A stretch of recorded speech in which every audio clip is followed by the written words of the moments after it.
নমস্কার বন্ধুরা, জবজেনিক্স ইউটিউব চ্যানেলে আপনাদের প্রত্যেককে স্বাগত। ডিএ নিয়ে অত্যন্ত গুরুত্বপূর্ণ একটি আপডেট একটি দৈনিক পত্রিকায় প্রকাশ করা হয়েছে, যেটা সরকারি কর্মীদের জন্য খুবই গুরুত্বপূর্ণ একটি গুরুত্বপূর্ণ আর্টিকেল দেখতে পাচ্ছেন আপনাদের সামনে রয়েছে। প্রথমেই রয়েছে 7% ডিএর ঘোষণা মমতার। তো অবশেষে কি মমতা বন্দ্যোপাধ্যায় 7% ডিএ ঘোষণা করলেন? কি বলা হয়েছে বিস্তারিত আমরা দেখে নেব। ভিডিও ডিটেলসে যাওয়ার আগে আপনাদের বলবো, যারা চ্যানেলে নতুন প্রথমবার ভিজিট করেছেন চ্যানেলটিকে সাবস্ক্রাইব করে অল বেল আইকনটি বাজিয়ে রাখুন। ভিডিওটি লাইক করে অনেক অনেক শেয়ার করুন যাতে ভিডিওটি সকলের কাছে পৌঁছে যেতে পারে। তো চলুন দেখে নিই বিস্তারিত কী বলা হচ্ছে। 7% ডিএ ঘোষণা মমতার।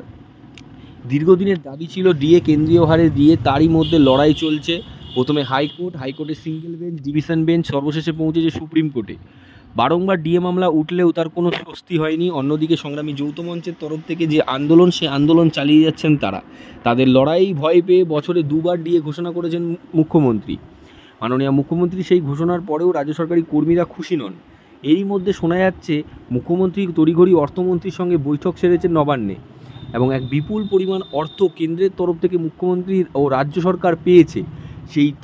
সেই টাকা একাধিক দান খয়রাতে খরচ করার পরও মুখ্যমন্ত্রীর কাছে রয়ে যাচ্ছে অনেক পরিমাণ টাকা, এবং কেন্দ্রের চাপে পড়ে অবশেষে ডিএ ঘোষণা করতে চলেছেন মুখ্যমন্ত্রী।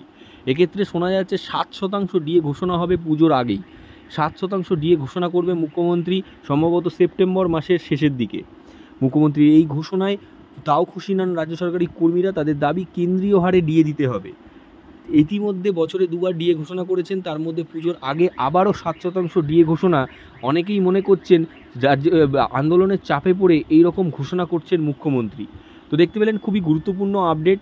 পুজোর আগে কিন্তু 7% ডিএ ঘোষণা হতে চলেছে। সম্ভবত সেপ্টেম্বর মাসের শেষের দিকে কিন্তু এই ঘোষণা হতে চলেছে। এখন দেখা যাক কতটা ডিএ ঘোষণা হয়। শোনা যাচ্ছে 7% ডিএ ঘোষণা হতে পারে। গুরুত্বপূর্ণ আপডেট ছিল, আপনাদের সাথে শেয়ার করলাম। অবশ্যই জনস্বার্থে অনেক অনেক শেয়ার করে দেবেন।